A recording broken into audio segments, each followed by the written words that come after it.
Hello everyone, we're going to go ahead and get started with solving equations with variables on both sides. So we have been solving all kinds of different equations, one step, two step, multi-step with some distributing in there. And now we're going to talk about what do you do when you have variables on both sides of the equation.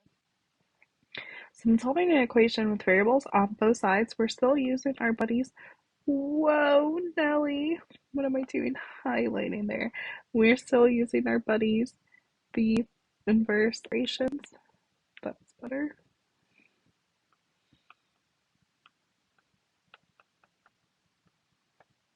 To get all the variables onto the one side here. And we're going to get the constants on the other. So what we're going to do is take this variables on both sides equation and make it a variables on one side equation. We're taking what this unknown to us situation, right? Variables on both sides we haven't seen before, and making it look like something we have seen before, just a regular um, one or two step equation, and then we'll be able to get moving. All right, so before we begin moving terms though, we'll probably have to simplify if necessary each side of the equation. All right, so if necessary, first thing we're going to do is to use the distributive property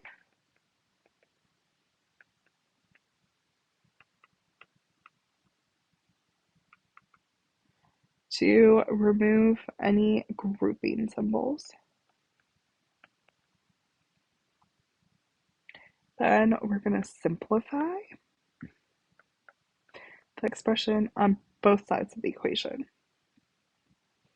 We're going to collect the variable terms, so anything that has an x on one side of the equation, and the constant terms, or things that don't have a variable, on the other. We're going to isolate the variable like we have been doing using those inverse operations and check our solutions.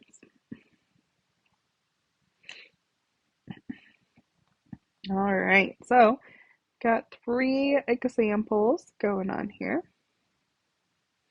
First thing is we're going to distribute this to here. So we're going to have, you know what, let's show this distribution with some colors. So we're going to distribute this 2. All right. So it's going to look like 2 times 3x plus 2 times negative 4 is equal to 5 minus 2x. All right, then we're going to start simplifying. We're going to perform that multiplication. So this is going to be 6x minus 8 equals 5 minus 2x. Now that we have everything simplified, we're going to move all of our variables to one side of the equation. So how I like to think about this is your teacher might say, always move to the left, but I usually think about like how I was taught was trying to make sure the variables end up being positive, but really it works out to be the same number of steps either way. So it doesn't super matter. But I'm going to move this 2x over by canceling it by adding 2x over here. Right, that's the inverse operation. So if I'm in debt 2x's and someone gives me 2x's, then it goes away. I would get a 0 pair.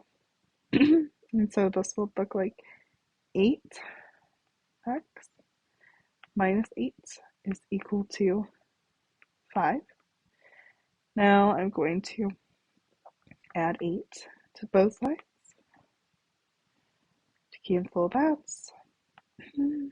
And I'll get 8x equal to 13 by both sides. I'll end up with 13 over 8, which I would be totally fine with that being your answer, but your teacher might also say, you know what, I want to see that decimal approximation of 1.625. All right. So this next one, we've got variables on both sides. We don't see any grouping symbols though, so I don't need to worry about any of distributing. So we can go ahead and try to move the variables to one side.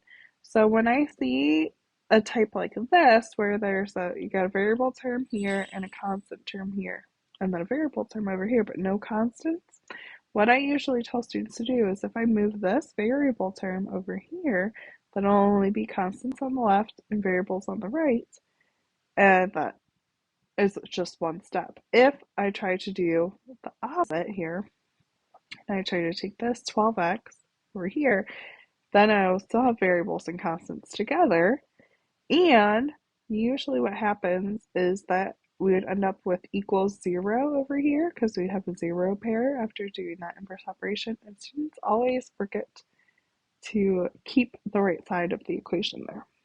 So what we're going to do is subtract 12x from both sides. We'll end up with minus 4 equals, oh no, we end up with the 0 pair over here too. Alright, so what we just got here is known as a false statement.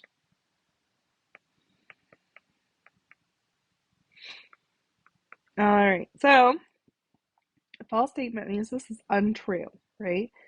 Negative 4 does not equal 0.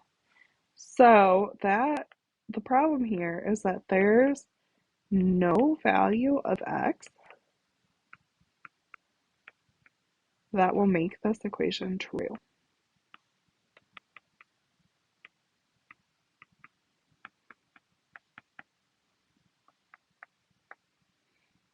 And so what we do then is we say this equation has no solution, or your teacher might be down with you using this symbol right here. It's called the empty set. So sometimes it's impossible, right? 12x minus 4 cannot be the same thing as 12x. All right, next we do have some or distributing we could do here. So let's go ahead and distribute. We've got the 7. It's distributed here. All right, so looks like that. Now I'll carry out the multiplication. So I'll have 21 minus 7x equals minus 7x plus 21. All right, so same thing. We're working to get variables on one side, constants on the other. So let's take, over here we have negative 7x. Let's do that over here. All right, so we can do that by adding 7x to both sides. Oh, but what happens is that ends up canceling on both sides. So we end up with 21 is equal to 21. So this is similar to the last problem, but different. Because this is a true statement.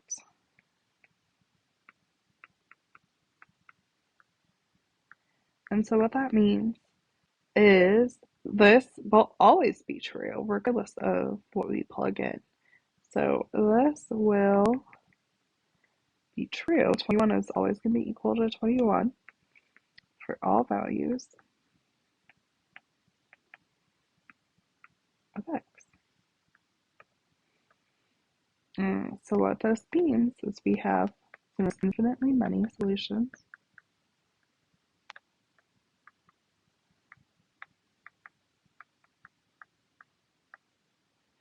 or all real numbers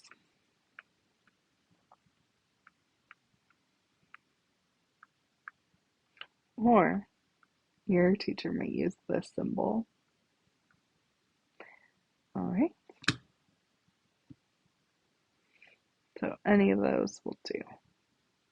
Just gotta see what your teacher's preference is. All right, this is really cool. I handpicked those three examples to show you something really neat. So equations do not always have one right answer or one solution. But, right, an equation, it may have no solution, like that second one, or it may have infinitely many solutions.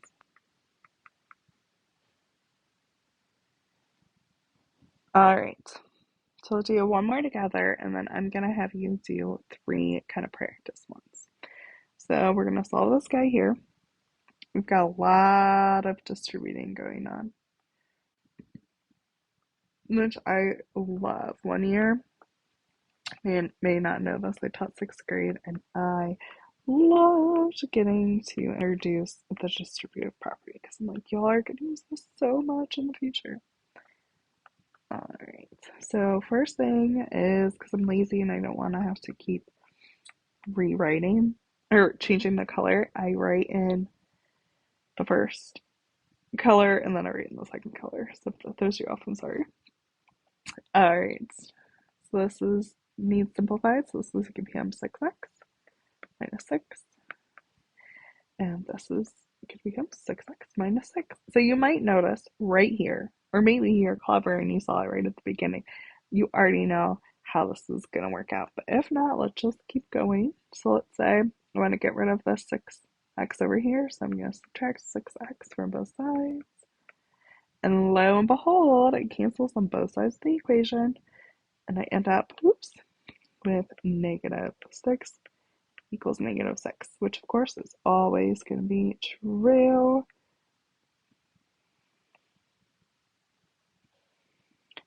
So I say there's infinitely many solutions.